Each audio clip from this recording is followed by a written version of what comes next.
let's go ahead and get started. I'm getting the nod from our marketing team that most people have joined. And if anybody joins late or if anybody wants to go back on this information, we will be recording it for everyone.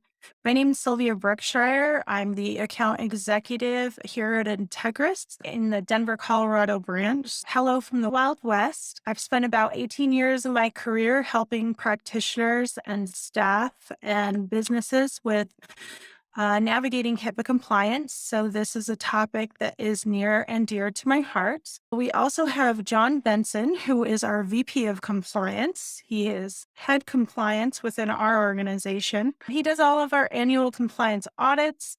He is our ITSM administrator and he does all of our internal auditing. We always bring John presents for the work that he has to do. And then, very special guest, we have Paul Redding. He's Compliancy Group's VP partner for engagement in cybersecurity. He is actually their chief nerd, and we had that tested in a laboratory. So we can let you know that is 100% real. He's owned and managed several service providers, and he's always dealt almost exclusively with HIPAA. So once again, he is someone that we lay gifts at his feet because he can wade through this wild world of ours. So without further ado, once again, thank you for joining us. But without further ado, I'm going to hand this over to John, and we'll just let John and Paul do what they're really great at. Thank you, Sylvia. And thank you everyone for joining. It really is great to have you be a part of this webinar in regards to compliancy and specifically HIPAA today. So you'll see on the screen right away, there's a HIPAA seal, and this comes from Compliancy Group. This is a pretty cool shield to have. And the main reason around it is because, one, it protects our clients, you guys. And there is a lot of complexity to HIPAA alone for our compliancy. And it makes sense to partner with companies or partner with vendors or partner with individuals like Paul Redding, who are experts in the field on this. Integris is one of the ones that really shines and understands the importance of all of the compliancy across the board. But with you guys, and specifically for this call, we're going to focus on HIPAA today. And so the number one thing around it, obviously, is protect your clients, protect us, protect the different companies that you work with, and above all, the personal health information that needs to be stored through the HIPAA compliancy. I believe there's a couple other bullets here we can transition through, if you will. Maybe, yes, no? Is there a little delay here? Yeah, I thought I had a delay, but it's starting clicking for me now. I can take over screen. So, John, while we are having a little technical difficulty, I want to call something out about you guys that I think is really special in terms of Integris as a whole. I work with managed service providers all over the country and technically speaking, all over the world. While HIPAA is a U.S. standard, it's a U.S. problem as a whole. If you're a third-party provider, a third-party help desk working in different parts of the world, this still applies to you. And I can tell you, not all service providers, IT, security, they're not all created the same. One of the things that we think is so special about the Integris team is that, let's call it, unwavering focus on your client's safety first.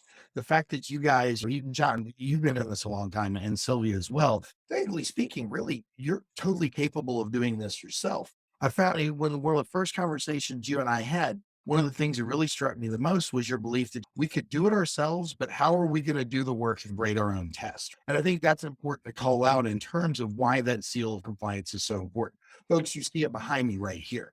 But I'm telling you, it's not a certification of HIPAA compliance. It's not a government issued thing. What this says is somebody else has come in here and helped make sure that we're doing this the right way. And I think that it's both brave and super important to do that as a service provider. And I will say that if you're out there kind of in the ether listening to this, you're not an Integris partner already.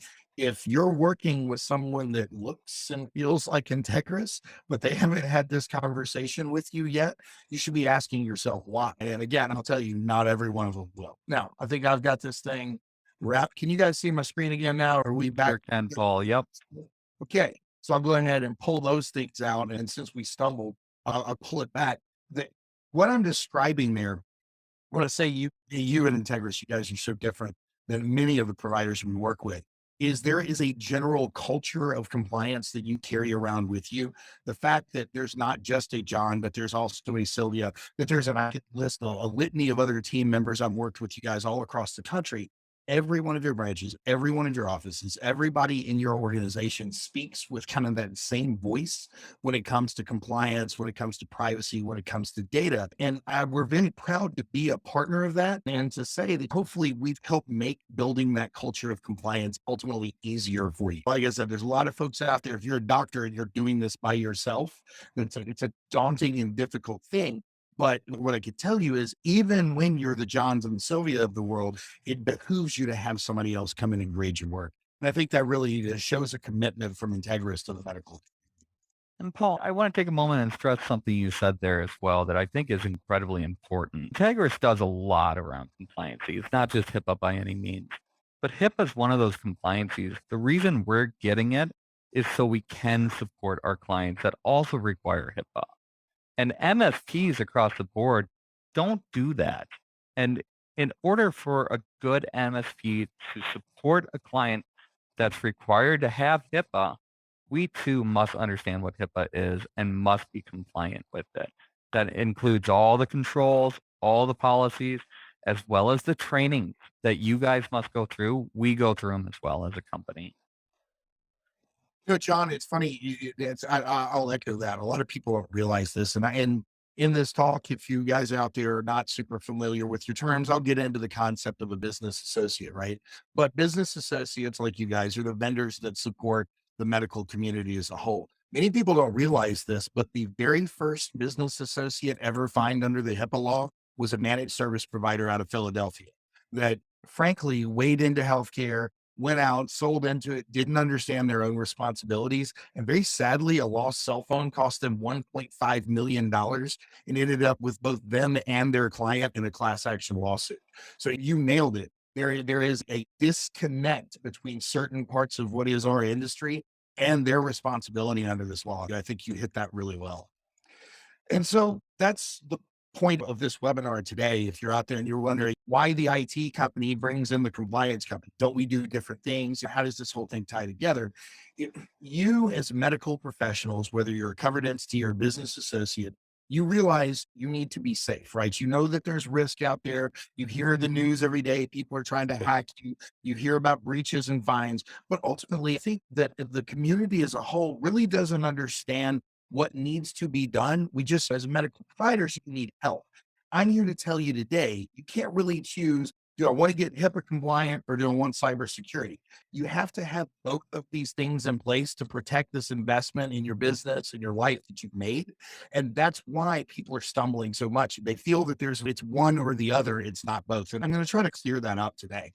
Now, if you're wondering again who Compliancy Group is, especially if you're an Integris partner, why is this vendor, who is it that these guys have brought in here to talk today? I'll tell you just real briefly who we actually are and where we come from. Compliancy Group was founded now about 18 years ago by HIPAA auditors. So if you go back then, what we were actually doing was Compliancy Group would go out to really large companies and really large groups. So a typical client, early 2000s was LA County, down where I'm at, Tennessee Department of Health. Kaiser Permanente was a client. We would go out, get paid six and sometimes major, really high six figures to come in, tell you everything that was wrong in your organization in the form of a HIPAA audit. But what we found is we would come back a year later to do it again. And even for these sophisticated organizations, everything was still wrong. Because what we learned is that a risk assessment by itself is not a path forward. It's just a list of what's wrong in your organization. And we took a tool, a product that we had actually developed for ourselves. We called it the Guard. If I'm going to make sense out of the tool, just high level, think like QuickBooks Online, but for tracking compliance. We had built this as a mechanism internally to track all the problems that we found in these organizations. We turned it around and we made it client facing. We essentially created a leave behind. We said, okay, what people really need is not just a risk assessment. They need a methodology and a tool for tracking and building what is a compliance program and putting it together. And so we delivered that into enterprise. We did so successfully. But what we found in really short order was that Who really needed help with compliance was the small business. If you think Kaiser was confused, or you think LA County was struggling with it, or the Integrises of the world that are like a national company, take a look at Dr. Smith in the Cincinnati Mall somewhere doing ophthalmological surgery. This guy has gone to medical school, invested his entire life into his business, built this thing up, and has some 700-page law written by lawyers to be audited and interpreted by other lawyers as one of the driving influences in their industry. It was confusing. It was putting people at risk. And so we said, what we need to do is deliver this into the SMB. If you fast forward years later, we are now what is considered the industry thought leaders around HIPAA compliance for small businesses. Today, that seal of compliance, which we basically said, okay, you use our tool, you go through our methodology, we'll grade your test and we'll issue this as a way to validate what you've done to the world. That seal today is recognized by 40 plus major medical associations. So we're very proud to say, for example, if you're a dentist out there, we're the only endorsed solution for HIPAA compliance for the American Dental Association. The same thing is true with the American Optometric or the American Chiropractic. We work in these organizations and with their member providers because you can actually achieve what we're trying to put you through. You can actually afford to go down the path that we're working on. And it's something that the small business community can actually handle and achieve. That's why we occupy the space we do today, is because we realized that the reality is the small business just simply couldn't afford a $70,000 or $80,000 a year consultant to do this for them. We built a better way. Now, I want to stress something really fast. Again, people get very confused about this. We do not certify businesses in HIPAA compliance. There is no federal certification for HIPAA compliance. So if somebody out there says, my business is certified for HIPAA, they're either mistaken or they're misspeaking. There's no such thing. What we are doing, that seal of compliance, if you go on Integris's website, you'll find it right there. You can click on it. It will bring you to us as a third party, and we can actually validate and verify what you've gone through, that we have built out a full compliance program. I'll explain what that means. And that somebody as a third party every year goes through this with that organization and makes sure that nothing is lacking. I'm very proud to say that despite an industry failure rate of 94% under audit, and I'll repeat that just in case you missed it, 94% of businesses that have ever been fined or ever been audited under HIPAA since the inception of the law have failed, been given corrective action, and been given fines. No client ever carrying that seal of compliance in our entire history has had so much as a corrective action and absolutely no fines. It's not because all of our clients are perfect. We only work with people that have everything absolutely perfect. There is no perfection in compliance. It is because the law requires a good faith effort to achieve your compliance. And I won't give you that seal until we can prove your good faith effort. Today, we're engaged in 2 or 3 federal audits at any given moment. If you get the seal, we defend you. We expect to lose none of those and keep our 100% track record. Again, not for perfection, but because our process can prove your good faith effort. Now, before we go any farther at all, I need to clear something up because I'm going to talk about compliance. John talks a lot about security, and people conflate these and think that they are the same thing. They are not the same thing. Compliance means adherence to a regulation or a law. Okay. These regulations, these laws, they are written for entire industries. So I'll go back to Dr. Smith and his little office in the mall in Cincinnati. The HIPAA law is written equally for Dr. Smith and for Kaiser. It applies to the entire industry. It is deliberately vague because the controls that they require that you put in place must be doable by the smallest and the largest members of that industry. And if you fail in terms of compliance, it costs you money. And technically speaking, in terms of like False Claims Act, it could end you up with civil or criminal penalties, but they're legal penalties, they're financial penalties. The risk that you are facing in compliance is punishment under a law or regulation. Now, security is risk management. Integris is in the business not of interpreting the law for you, but of interpreting your own risk and being professionals and coming in and saying the risk profile, which is what us nerds talk about when we talk about this stuff. The risk profile of Dr. Smith and Kaiser are wildly different.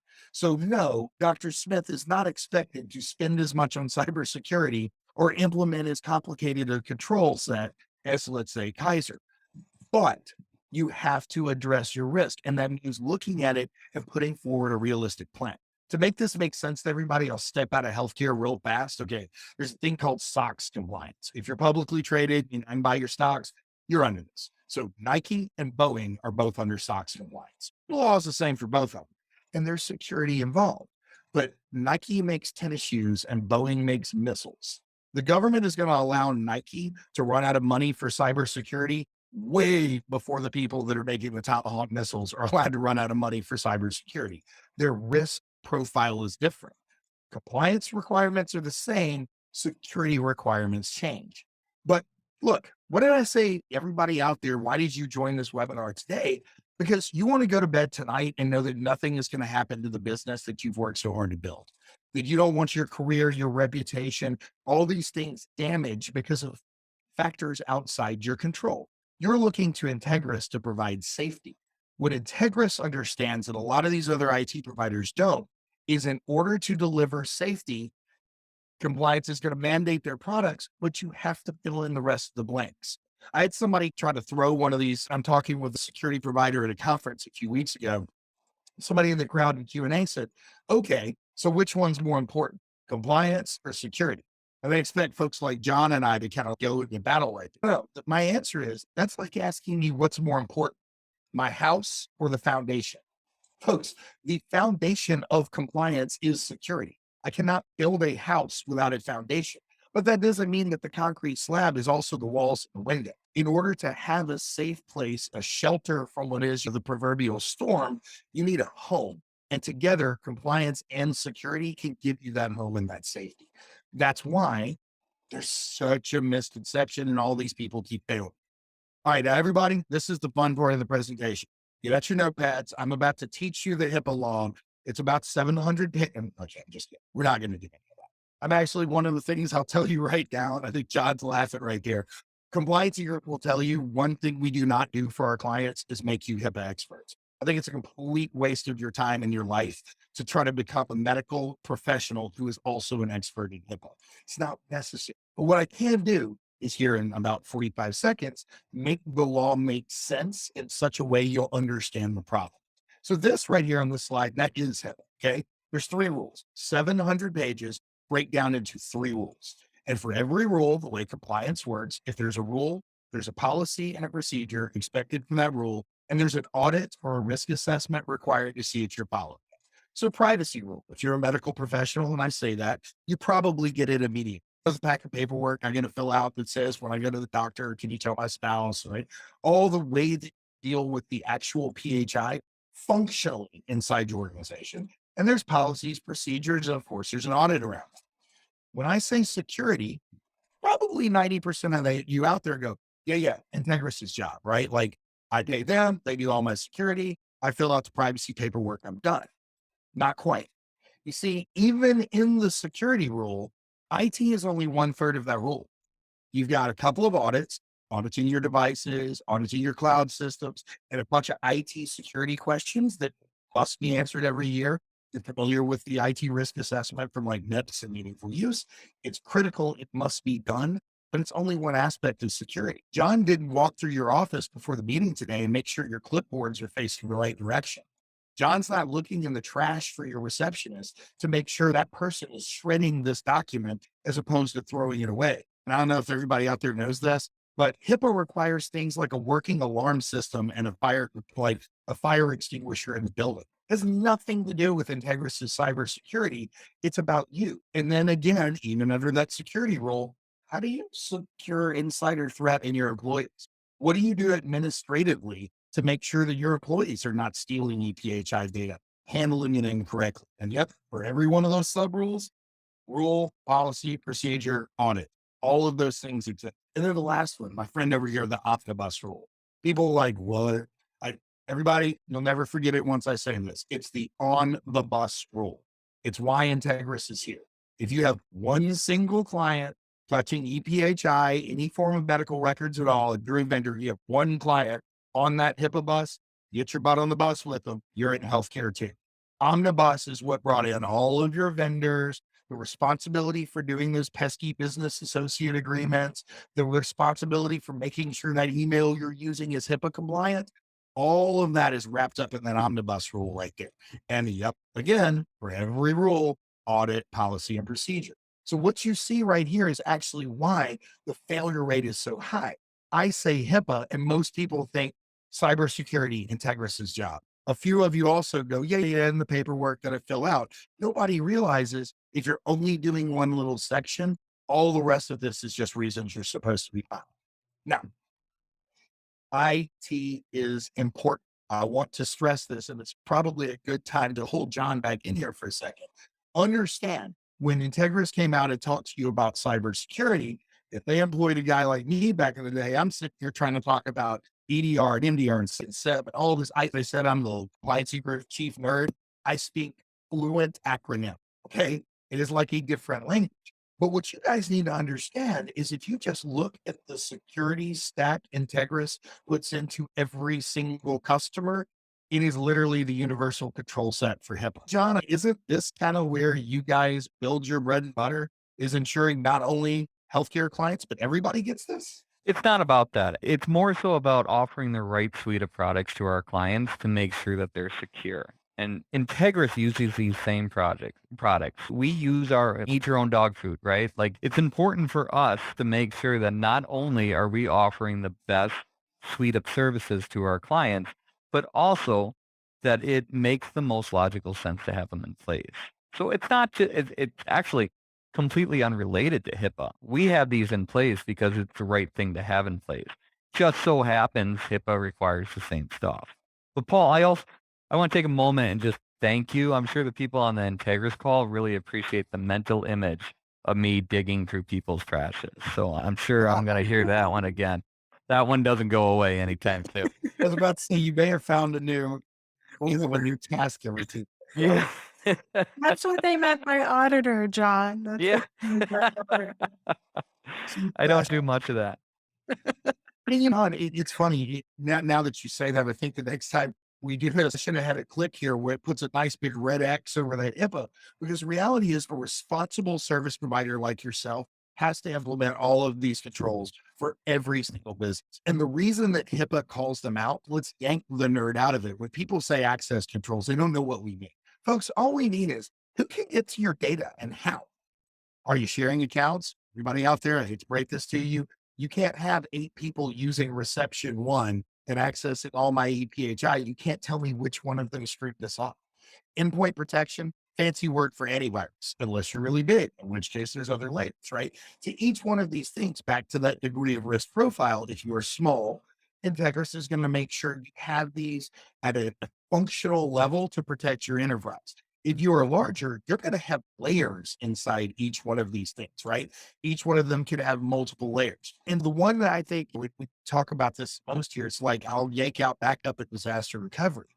The law does not just require that you back up the data. That's like saying I can throw it on a thumb drive and throw it in my closet. You have to be able to illustrate it hasn't been changed. You can not only get it back, but you can continue to function. One of the universal HIPAA rights is I have a right to patient to access.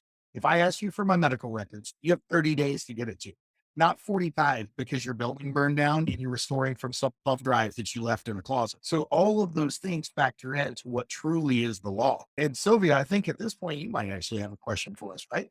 Yeah, we're going to go ahead and throw up a poll question. So I'll have you move that poll. Let's see here. Yeah. Right. And I think this one, the reason I called that out is I think it's perfect for where we are in this discussion, right?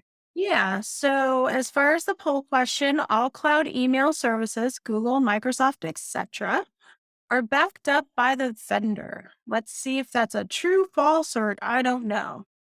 And if everybody wants to throw up their answers there, we'll give it just a minute. And when I get word from our wonderful marketing team, we'll fill everybody in on what the crowd seems to think is going on with this.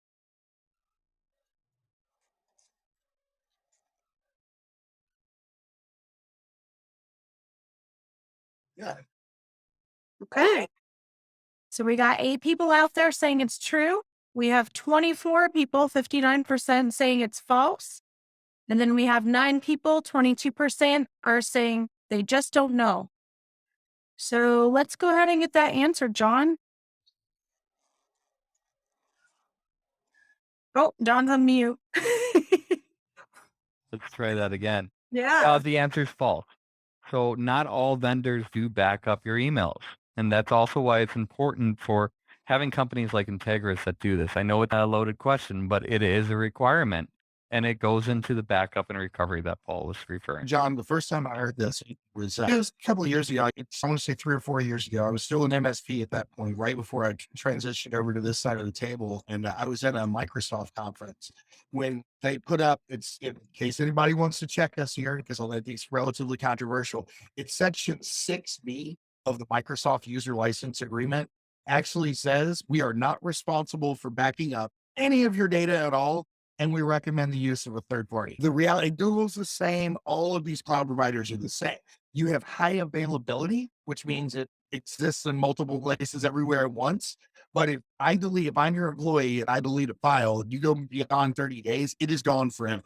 That's why groups like Integris include, as back to those universal controls, they're going to back up your cloud services as well. So it's like he said, it's a little bit of a loaded question, but I think the reason it's so important is it's one of the things that 94% failure rate, just because you lost it in Google and you go back to the auditor and go, oh, I thought it was in Google, it's backed up.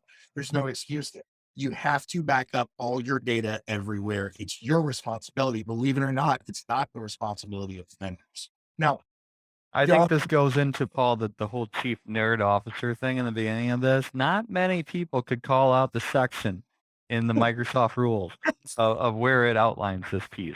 That's when they drug him into the lab to verify his nerdness. That was the first question they asked him. I have to admit, sometimes it's bad. Like I have to, again, you could have, I'm not sure I have socks that match on like right now, but if you want to find out which section of the HIPAA law requires encryption, I'll blow out 164.1.3. It's pretty rough. I don't know why. And it's funny. That's probably a good segue, because if you take a look at that and you say, okay, we control what I say, access, point, network, what you just did is you said we control the data. Integris can put something in place that protects this data, this EPHI, the stuff that the law is written around. And so obviously that's the focus and the most important part of the HIPAA law, right? Why is it such a small section? I said 1/3 of one rule. Understand, the biggest form of the law is actually what people call the soft side of HIPAA compliance. That's the administrative controls, the assessments, the policies and procedures and training. So as I said earlier, I'll reemphasize, for each rule, you are supposed to assess, am I doing this? Then you need to say, do my policies clearly explain how to do it according to law? Do my procedures for my employees outline a methodology that they're supposed to employ on a daily basis? And most importantly, did anybody tell them how to do it? Did anybody actually go into my employees and create this mandate for them saying, this is how you're supposed to do what you're supposed to do? And by the way, we're going to repeatedly train. This soft side, if you will, is actually what hits the hardest in terms of fines, penalties, all that stuff, because it's what's missed most frequently. I'll show you this. And John, I know you're familiar with this. Everybody out there in webinar land, if you want to look it up, OCR, that's the Office of Civil Rights, maintains a database. Just look up HIPAA Wall of Shame or OCR Wall of Shame. This is a permanent database. It's a website that's been online forever. It will never go away. It is a list of good people that bad things happen to. If you have a fine, if you are given corrective action, if you fall to the bad side of the HIPAA law, you go on here, you are searchable by your medical specialty, your location, your city, the number of individuals affected, the type of incident or breach it was, and all of this goes on. I'll tell you, it's not a stat I have here, but it's one that I've seen recently, that something like 79% of people looking for a new medical provider start with Google reviews. Simply start before they show up to your office by looking up who you are and seeing what they can find. If you are on here, one of the first things they're going to find when they look you up is a reference to where you sit on this HIPAA wall of shame. We actually had at a conference, we spoke at it was an optometric convention. My CEO was speaking. He showed this. We try to maintain, if you look there, the fines, those are for March of this year. We try to keep them, just grab a recent snapshot. And we heard from all the way in the back of the room, we heard, oh, crap. Turns out a doctor in the room had just bought somebody that was on this list. They did not disclose to him that they were currently under investigation for ACR. And it tells you if you start the roll-ups, this is a place to look, and everyone else is too. But the other reason I call this out, the reason I pull this up in the middle of the T versus compliance section here is if you look at it, the type of breach for every single fine you see here was a hacking or IT incident. Okay. The data was exfiltrated. It's what us nerds call it. The data was taken in an IT incident, but the fines themselves were not because the IT failed. For example, this $31,000 fine at the top here, a small dental organization that had a ransomware attack. They didn't get fined because of the ransomware. When the federal government audited them, they didn't have a business associate agreement on file with the MSP that should have installed their ransomware protection.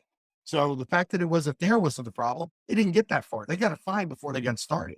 $475,000 fine was issued before the audit began because when they had the breach, they didn't know they were supposed to report and they improperly reported.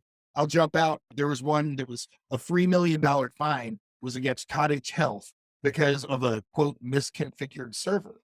It's not the server configuration. When they got done with the project moving stuff off this machine, they forgot to go back and take it off the internet and change the credentials. It's like leaving your doors open when you go on vacation. I don't really have to work very hard to rob you if you leave the front door unlocked.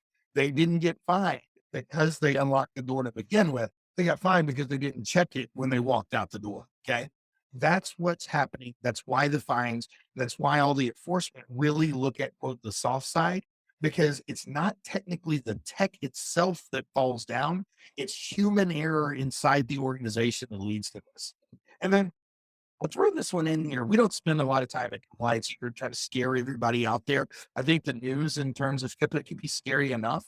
But one of the things that I found that people say to me a lot, that we're trying to dispel this philosophy is that, yeah, but I'm a small doctor. I'm a small dentist. I'm a small professional. And most of the enforcement's not at me. And even if it is, if I get a $3 million fine, I'm just closing my doors from work for somebody. 6, 8, 10 years ago, there was a degree of truth to that. Today, the fines range in size from 10,000 to 5 million. The most common fine issued right now is for taking too long or charging too much to give me my medical records or for improperly using reviews like on a Google. Everybody you see here is a little bitty tiny professional with a few handful of employees in their office that made a really simple mistake. And none of these are actually the result of an audit. They were fined, no audit aside, because of violations under the law and the way that they were operating. And these are increasing daily. We had 14 fines in one day.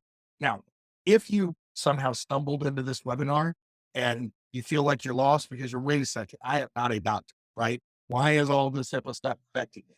I'm going to go back to something really fast so you guys understand. Healthcare goes way beyond just doctors. As a matter of fact, when I say healthcare and you think doctors, dentists, psychiatrists, etc., for every one of those providers, there's probably 4 or 5 business associates, vendors that support them. And to John's point in the very beginning, whether they realize it or not, all of these vendors fall into that same category.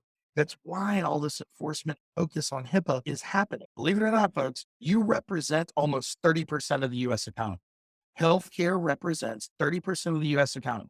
And unlike, let's say, finance or manufacture, which represent huge chunks, those sectors are really dominated by a few very large players at the top and a handful of and a bunch of little small businesses trickling down. Healthcare is inverted pyramid. 5 million small to mid-sized businesses, about 800,000 small medical providers, and about 4 million business associates that support them.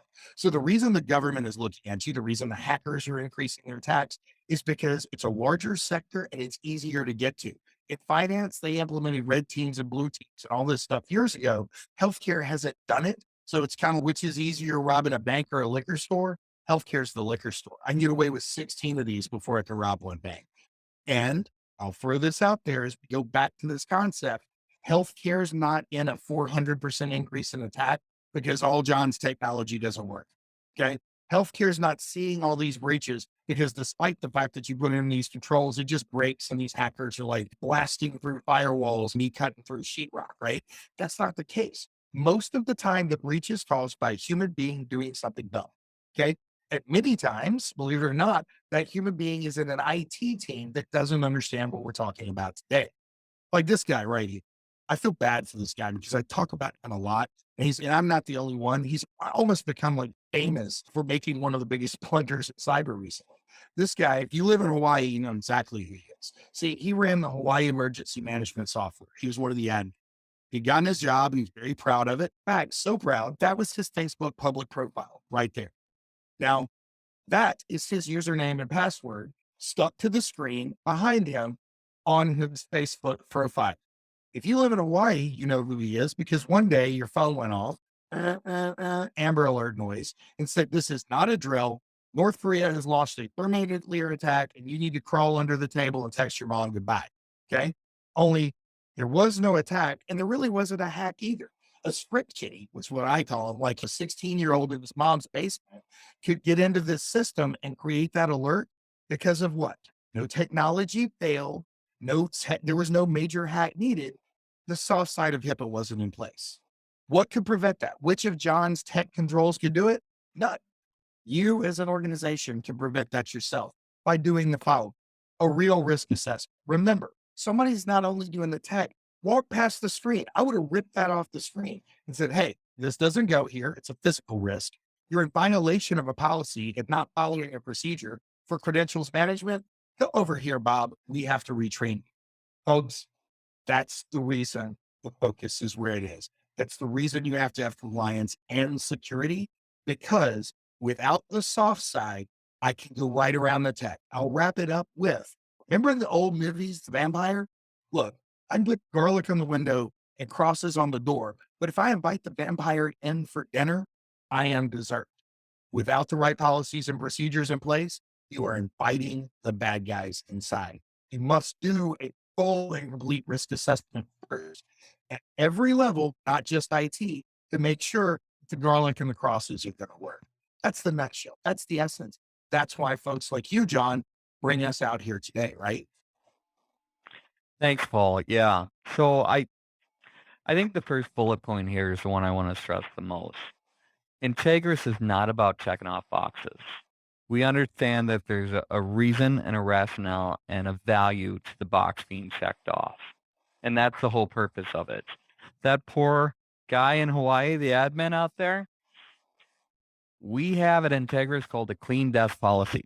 And that doesn't mean you're going over your desk with the duster. It means that stuff like a Post-it note that has your user credentials on it or sensitive data is not laid out on your desk for other people to see. Under your keyboard. Or under your mouse pad. Yeah, no, all those old tricks that everyone knows, not allowed. Absolutely. So how do we do this? We at Integris have implemented 49 different information security policies. We have 78 human resource policies. I promise you, it's still a fun place to work. These things are there to not only protect us, but to protect our client. And guilt by association, we build all this out for our clients as well. Information technology management system. So ITSM really is what this comes down to. Our documents are in place. We look at these documents every year to make sure that they're still valid. We make sure the right people, the right roles are approving these documents. So not just the policies in place, the procedure documents, the processes, the guidelines, the standards, everything that we have in place is reviewed on a regular basis. And then finally, above all, we train and communicate out to our employees. We make sure that they're aware of what policies we have in place, why we have them in place. It's not important to have an employee read through a document and at the end of it be like, all right, I read it. Can I go back to my job now? It's more important for them to understand the logic of why that document is in place. And Paul's talked a lot about the training that people go through for HIPAA. There's a line in the sand for our company. We could definitely say, all right, only technicians that have an option of viewing DHI information or working directly with the clients that require HIPAA could go through that training, and we would satisfy the need of what's needed for the HIPAA compliancy, or at least the audit of it. We don't believe in that. We want everyone at Integris to go through these trainings just because it's not just a checkbox. There's value behind it. I think we can go to the next slide. Yeah. Click. There we go. Sorry. All right. So we've talked a little bit about this. I'm going to just reemphasize the point and then we'll definitely move on to it. This was the point that Paul and I were making in the beginning of this. It's not just a requirement by hospitals or doctors or dental offices to have that HIPAA compliancy. It's more so important that the people that you work with, the vendors that you work with, us at Integris, have the same level of HIPAA that you guys have. And obviously, everyone by now, especially knows that it's not just hospitals, but I thought it was important to call out, we don't just deal with hospitals. We're across the spectrum, and this is just a handful of different businesses and different types of employees that we work with that all require it, and we understand what's needed to be able to do this. Finally, this is just a little more insight into what we do at Integris, right? Like you're talking to the compliance guy. I want to talk about compliance across the board. HIPAA is not the only thing. At any given time, we're reviewing compliances. We're under different audits. We're going through trainings. We're reviewing our policies in place for everything that you see on the slide here. And this is just the tip of the iceberg. Like these are just the areas that we're currently focusing on. But throughout any given year, it expands out. And I think it's something really important for people to understand is that a group like yours, and it goes back to that difference. I think one of the things people miss is you do have a responsibility as a medical provider, as anybody under these laws, to pick the right vendors. And it's not rocket science, right? Like you have to look at these vendors themselves and say, okay, what are you doing in terms of your compliance?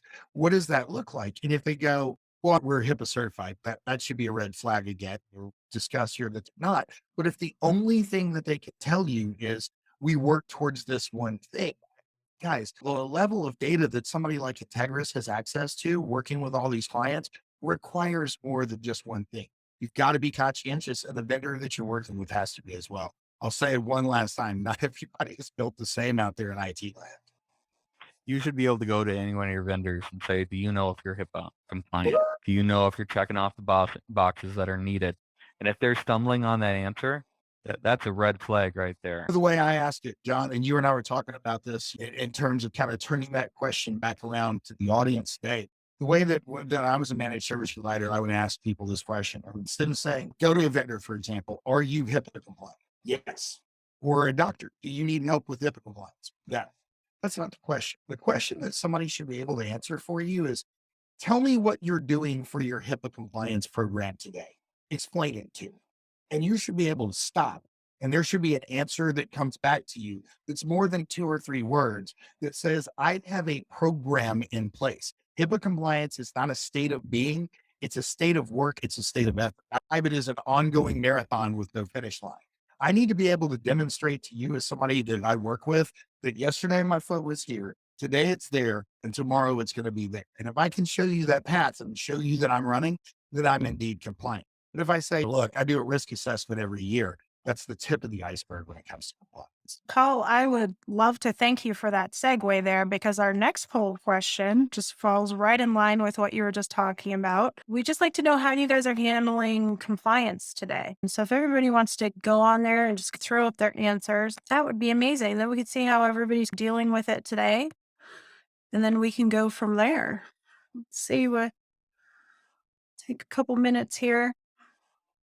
There's some good answers, though. I use a consultant. I know a lot of doctors, dentist offices that do use consultants that come in, take a look at that sort of thing. Of course, the best answer for Paul would be I work with Compliancy Group, and that's the best answer for us too, Paul, just so you know.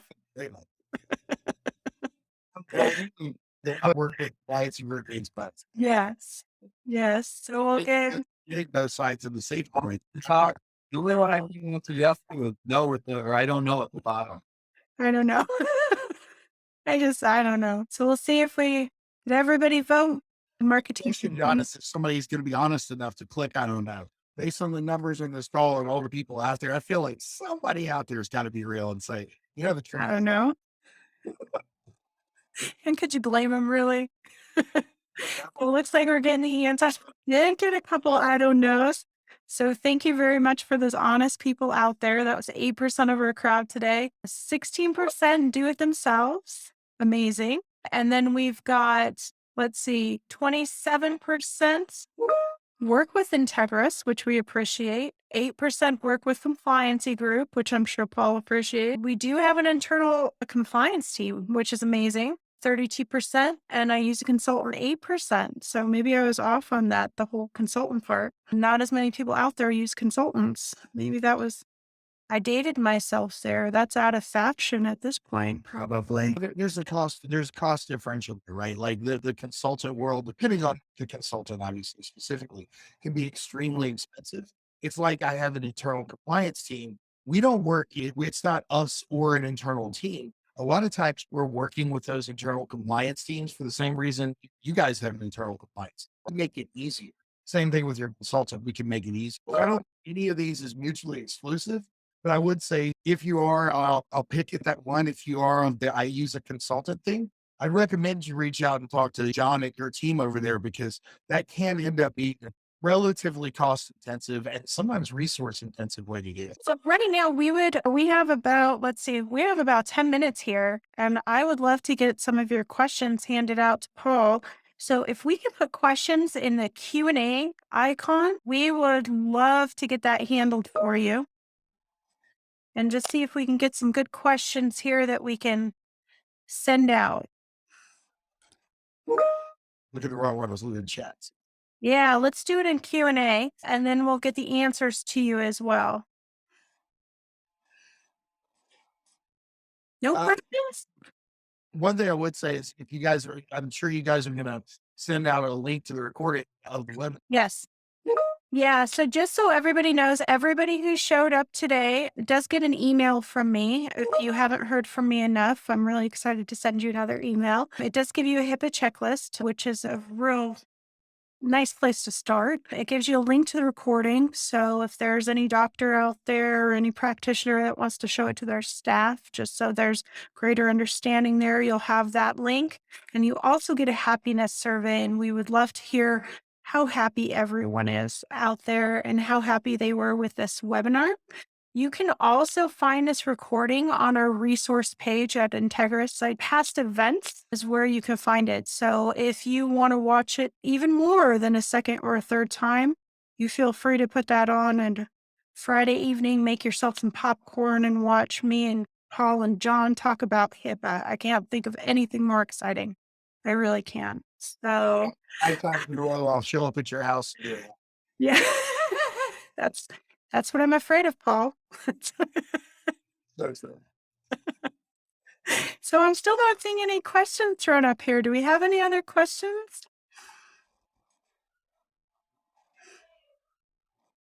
We do have some questions from before. I think, Okay.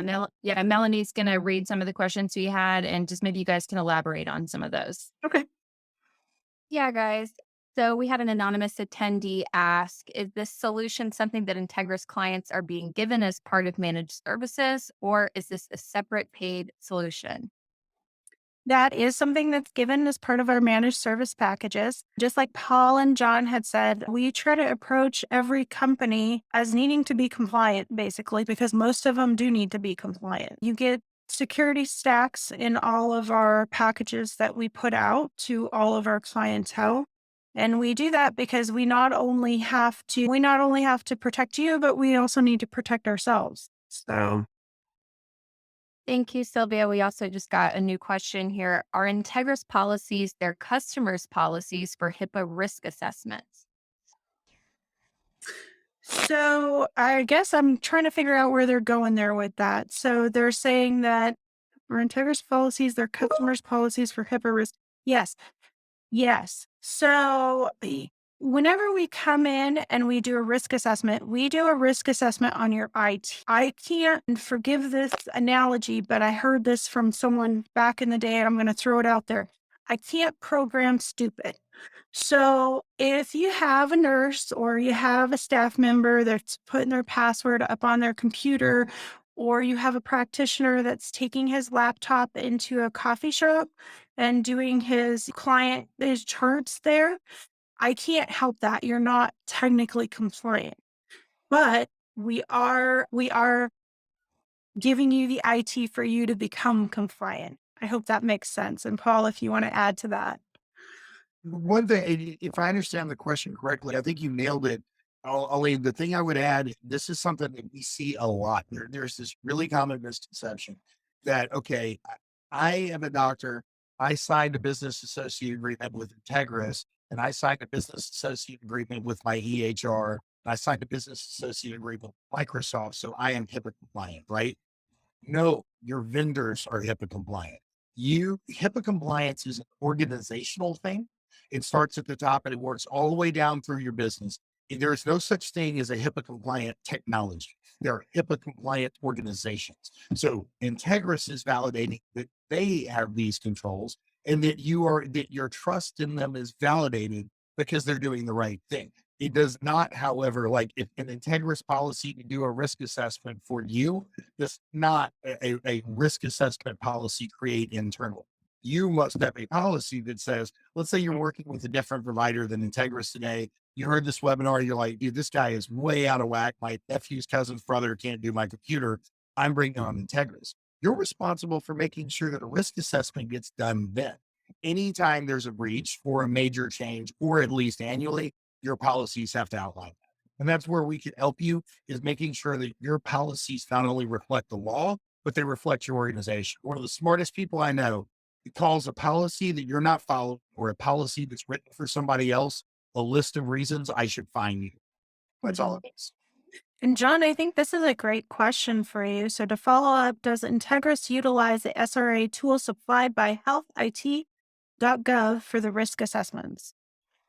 So can you guys hear me okay? Yeah, we can hear you My great. headset's dying, so I apologize if it's not coming through clearly anymore. Apparently, I've been talking too much today, which I'm sure some people might agree with. It's an excellent question. And to be honest, what we do is we work with Compliancy Group to understand where we're at and the controls that need to be in place to be passing the HIPAA compliancy level. To flesh that out, because we're very aware of the SRA tool, which it is a good and free utility. We don't sell a risk assessment utility. It's baked into kind of an overarching package that includes all of it. Our risk assessment is not identical to theirs. There are about 12 or 13 different methodologies that you can use, even within theirs. We have a risk assessment for small business, one for medium, and one for large. We are aligned against 2 or 3 different control sets. So our risk assessment really is based around the HIPAA controls themselves. So you'll find some of the similar questions, but ideally ours are easier to read. One of the problems with that SRA tool is it can be very large and unwieldy.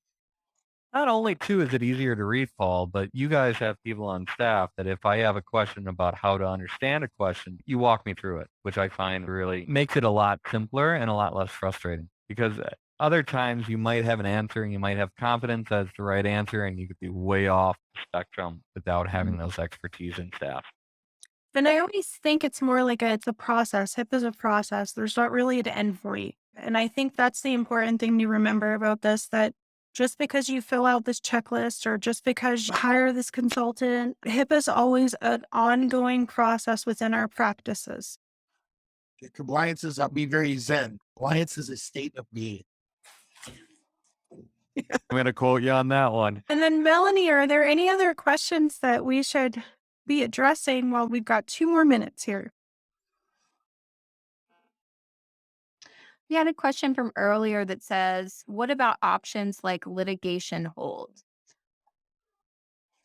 John, that's you, Ellie. I think you're referring to like with Outlook or email, something that's permanently deleted and being able to still have a hold on that for litigation. I read that question earlier and I'm trying to read through the lines here, between the lines a little bit, so forgive me if I'm not doing well. With the backups that we offer through Integris, your accounts are saved off and are able to be restored.